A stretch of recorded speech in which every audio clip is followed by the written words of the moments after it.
So it's one of the most common fears, and it's a deep-rooted fear. That's not a casual reference. Many people are afraid of public speaking.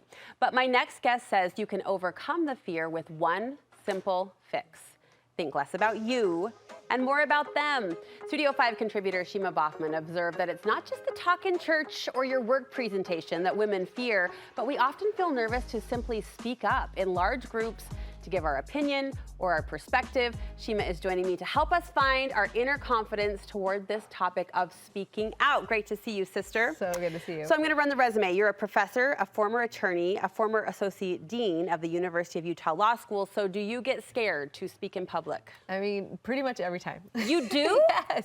Well, I was not expecting you to say that. No, really? Well, I present to 50 students Tuesdays and Fridays, and every night before, I'm always like, okay, here we go again. You get fluttery. Yes, and then the day of, I'm like, okay, and actually at BYU now, I can have a student say a prayer, and it's like the best, most calming thing for me because I need that. It's like, okay, I can do this because it is so hard not to be afraid, I think, when you're presenting in front of a group. I think there's actually greatness in that. I think the second you stop feeling flutters, then you're in this place of complacency. I mean, not just from a personal growth perspective. Well, I was going to ask you, is that how you deal with it? Is that you every day are a little afraid because you're so good at what you do? I don't get public speaking. super nervous. You don't nervous. ever get nervous? If I'm not prepared. Okay. If I am showing up and I'm not prepared or I don't feel soundly confident, and that goes for the show or that goes if I'm speaking to a civic group or a church group. If I'm prepared, I'm pretty settled. But I do think there is great wisdom in this big aha that we're going to get to, this idea that you forget yourself. Right. Like it's not about you. Yes. And I think that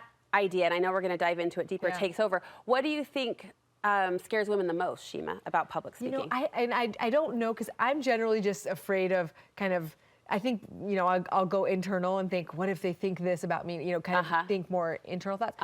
But I know women are afraid sometimes to speak in front of men. Like I've been in a leadership team where there's a few women and mostly men, and their studies prove this out, that women in front of a group of men are nervous. That's why, women in church are kind of split off for men, and there's different groups where it's just men or just women. Like I have a friend that's a Buddhist that's like, his group of Buddhists is just men, and then they have women's ones. So people are more comfortable, especially women, speaking in front of other women. But there's something about that gender dynamic. I don't have that personally, the fear of men. But I think a lot of women do, and they, for instance, they're not wanting to share comments in Sunday school, where they're really comfortable at Relief Society to share comments or something like that. So there is that gender divide, but I think kind of broadly it goes to that what you said earlier in the beginning point. It's that fear of what people are going to perceive you as. You know what I mean? I would say with that, I think sometimes, and I could fit into this as well, there's a fear of expectation. Yeah. And you're up in front of intellectual groups. Oh, absolutely. A lot. Do you feel that pressure? I mean, when I say expectation, they think that you should, show up at a certain level of intelligence, or you should show up at a certain, even culturally, I think there's ways you speak and how you speak. And if you can shed that a little bit, which is hard. It is. And just show up as yourself. Yes. That eases things. Absolutely. And I think you're right. I mean, I think I guess the preparedness, it's like, how good can you present that material? I mean, I think depending on the audience, for me, I do get nervous every time I teach law because I'm like, there's 50 really, really smart. You think of the smartest people you know. And if I say one thing wrong, they're gonna be like, did you? And I'm like, so it's like, as prepared as you are, there's still a little bit of fear. And I think it is good because it keeps you on your toes, like you said. And do you know why I'm so glad you brought that up? Is I'm not a law professor lecturing in front of 50 really brilliant humans, but I think to some degree we live in this gotcha society. Oh, yes. I mean, we talk about women not feeling comfortable speaking up in any gender group or any situation. And why is that? Because everyone has a camera, everyone has a phone. And I heard Kathy Lee Gifford was on the Today Show. She visited as a guest earlier this week, and they asked her something to the effect of, do you miss TV? And she said, no, because it's not fun anymore because you have to constantly edit yourself. Like people don't interpret, give you the benefit of the doubt, or they don't give you a pass for humor. And every one of us lives in that judgmental place. That's how society functions right now. Absolutely. I think you're absolutely right. Yeah, that is a big fear and every time, even, when I do my social media, like TikTok or Instagram, it's like, how are they going to take this? Is someone going to be offended? And we can't operate under that. I think we have to kind of still move forward and try to post things that we feel like will be beneficial to people and, kind of move forward with love.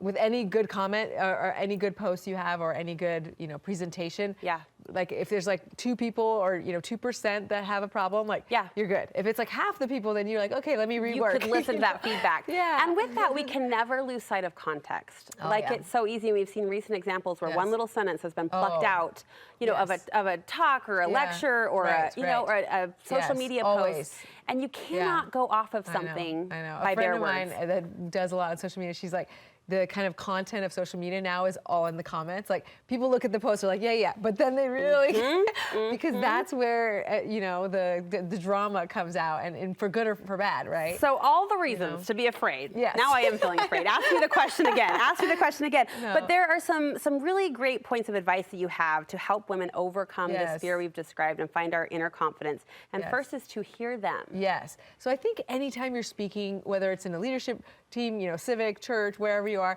just kind of try to read the room first, right? Hear what they're saying, what are their concerns. If you need to clarify, I think that's always helpful before you kind of speak.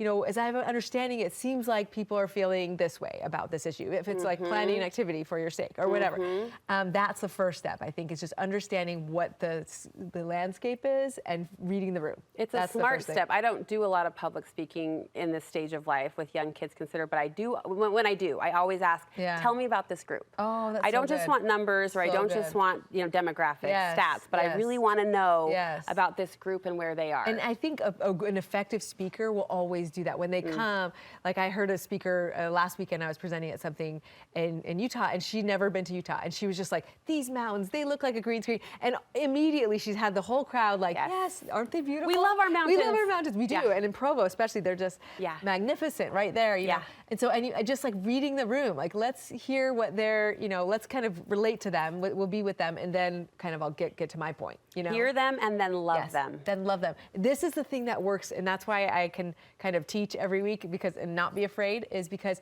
I kind of immediately have that fear, and then I go to, but I'm here because I love them. Like I'm driving an hour to Provo, BYU, because I love them, right? You're here speaking at your civic thing because you love these people. Otherwise, you wouldn't be there. You care. And so because you care and you love them and you love the cause, whatever you're speaking about or advocating for, and even in a leadership team, like you love the people you're serving, that's why you're going to speak up. And so I think shifting that mindset in your mind to think, I love these people, and that's why I want to communicate. Yes. That's why you need your voice. That's why we need women's voices, because we are full of love.